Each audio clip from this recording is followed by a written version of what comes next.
Hi everyone, IPC की lecture series में आज हम देखेंगे रॉबरी के बारे में। अब रॉबरी जो है वो थेफ्ट और एक्सटॉर्शन का एग्रीवेटेड फॉर्म है। मतलब थेफ्ट या एक्सटॉर्शन अगर फोर्स या वॉयलेंस के साथ किए जाए तो ऑफेंस रॉबरी का बनता है। अब हम इसे डिटेल में देखते हैं। रॉबरी सेक्शन 390 में डिफाइन है और इसकी पनिशमेंट सेक्शन 392 में। And attempt to robbery is defined in section 393। और अगर कोई रॉबरी करते हुए वॉलेंटरी हर्ट करता है तो वो सेक्शन 394 में डिफाइन है। अब हम इन सेक्शंस को डिटेल में देखते हैं। Now section 390 defines robbery. अब हम देखते हैं व्हेन थेफ्ट बिकम्स रॉबरी। चोरी के जरिए रॉबरी कब होती है? तो अगर कोई भी पर्सन चोरी करते दौरान या चोरी करने के बाद या फिर चोरी करी हुई प्रॉपर्टी ले जाता है, टेक अवे करता है या अटेम्प्ट करता है चोरी की प्रॉपर्टी ले जाने का, तो इन सभी सिनेरियोज में अगर वो सामने वाले पर्सन को जानबूझकर मतलब वॉलेंटरी डेथ, हर्ट या रॉन्गफुल रेस्ट्रेंट कॉज करता है या फियर देता है कि वो इंस्टेंट डेथ, इंस्टेंट हर्ट या इंस्टेंट रॉन्गफुल रेस्ट्रेंट कॉज कर देगा, तो ये एक्ट एक्यूज का रॉबरी कहलाएगा। नाउ फॉर एग्जांपल, सपोज आपके सर्वेंट चमन को आपकी वॉच पसंद आ गई और उसने वो टेबल पे से उठा ली फ्रॉडुलेंटली बिना आपकी कंसेंट के, तो इस केस में चमन ने थेफ्ट कमिट किया है। बट अगर सपोज आपकी घड़ी चुराते हुए उसने आपको रॉन्गफुली रेस्ट्रेन कर देता है, सपोज आपको कमरे में बंद कर देता है, तो इस केस में चमन रॉबरी के लिए लायबल होगा। अब Harish Chandra versus state of UP के केस में बताया गया था कि अगर एक्यूज दूसरे पर्सन को हर्ट कॉज करता है चोरी करते दौरान या चोरी का सामान ले जाते हुए, वो ही रॉबरी में आएगा। अगर एक्यूज अपने आप को बचाने के लिए दूसरे पर्सन को हर्ट कॉज करता है तो वो थेफ्ट में आएगा, रॉबरी में नहीं। अब हम देखते हैं when extortion become robbery. Extortion के जरिए रॉबरी कैसे होती है?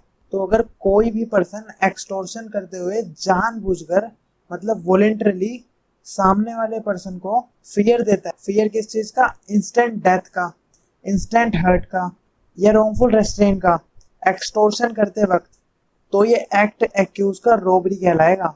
अब एक्सटॉर्शन और रॉबरी में बस एक ही डिफरेंस है, टाइम गैप का। एक्सटॉर्शन में भी फियर दिया जाता है, डेथ, हर्ट और रॉन्गफुल रेस्ट्रेन का, बट वो इंस्टेंट नहीं होता, ऑन द स्पॉट नहीं होता। लेकिन रॉबरी में वो इंस्टेंट होता है, ऑन द स्पॉट होता है। नाउ फॉर एग्जांपल, सपोज आपके सर्वेंट चमन का आपके पास फोन आया कि आपका भाई चमन के कब्जे में है और अगर कल तक 10 लाख रुपए नहीं दिए तो वो आपके भाई को मार देगा, तो ये केस हुआ एक्सटॉर्शन का। और सपोज अगर चमन आपके सामने आपके भाई के सर पर गन लगा देता है और कहता है कि मेरे को अभी के अभी 10 लाख रुपए दे, नहीं तो मैं इसे जान से मार दूंगा, तो ये केस हुआ रॉबरी का, क्योंकि इसमें इंस्टेंट थ्रेट है। अब सुप्रीम कोर्ट ने त्रिलोक सिंह वर्सेस सत्यदेव के केस में बस इतना ही कहा था कि अगर कोई पर्सन किसी दूसरे की प्रॉपर्टी भले ही जोर जबरदस्ती से ले, लेकिन अगर वो ये एक्ट बोनाफाइड इंटेंशन से कर रहा है तो वो रॉबरी नहीं मानी जाएगी। अब रॉबरी की पनिशमेंट सेक्शन 392 में दी है। इसमें बताया है कि एक्यूज को 10 साल तक की सजा हो सकती है फाइन के साथ, और अगर एक्यूज ने रॉबरी का ऑफेंस सनसेट से लेके सनराइज के बीच किया है, मतलब शाम से लेके सुबह के बीच में किया है हाईवे पर, तो एक्यूज को 14 साल तक की भी सजा मिल सकती है।